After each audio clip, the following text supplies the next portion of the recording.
REET mains 2025 में अगर minus marking में फंसे तो समझिए सिलेक्शन सपना का सपना ही रह जाएगा।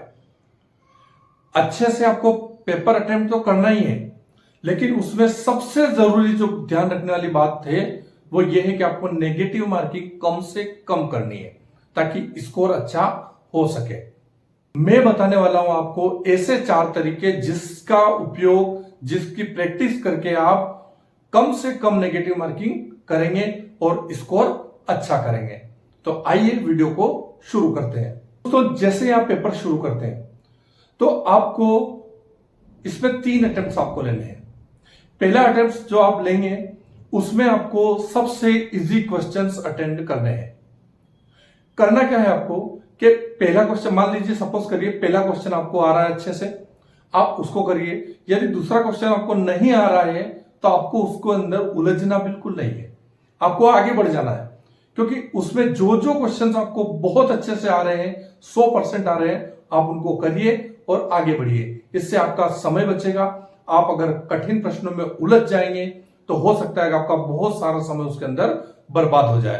तो आपको पहले अटेम्प्ट में सारे इजी क्वेश्चंस करने हैं। दोस्तों दूसरी बात यह आपको ध्यान रखनी है कि अंदाजा आपको बिल्कुल नहीं लगाना है। एक बार आपको अंदाजा लगाने से बचना है, क्योंकि अंदाजे में अपन हवा में तीर मारते हैं और संभावना यह होती है उसमें गलत होते हैं, और नेगेटिव मार्किंग की शुरुआत मित्रों यहीं से होती है। तो आपको प्रयास ये करना है कि जहां तक आप श्योर ना हो या 50-50 ना हो तब तक आप किसी भी क्वेश्चन में अंदाज नहीं लगाएं, अपने आप को रोक करके रखें।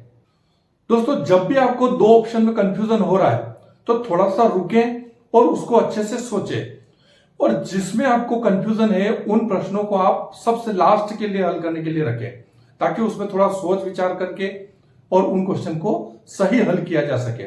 यदि आप साथ के साथ उन्हें करते जाएंगे तो संभावना मित्रों ये रहेगी कि वो जो क्वेश्चन है 50-50 वाला है, सही की जगह गलत होगा और उसमें नेगेटिव मार्किंग हो सकती है। तो इससे आपको बचना है, ध्यान रखना है। दोस्तों एक और बात क्या होती है कि कोई प्रश्न हमें धुंधला धुंधला याद होता है और हम उस पर पहले पे मान लीजिए ए पर हमें टिक किया, लेकिन थोड़ी देर बाद अपन सोचते हैं फिर अरे यार ए नहीं, ये तो बी था, सी था, और उसमें अपन कंफ्यूजन होते रहते हैं। तो दोस्तों ध्यान क्या रखना है कि ज्यादातर ये होता है कि जो पहली बार हमारे दिमाग में आता है वही हमारा राइट क्वेश्चन होता है, राइट आंसर होता है। तो आपको प्रयास ये करना है कि जो पहली बार हमारे दिमाग में आया है वही राइट है और उसी पर अडिग रहना है, कंफ्यूज बिल्कुल नहीं होना है।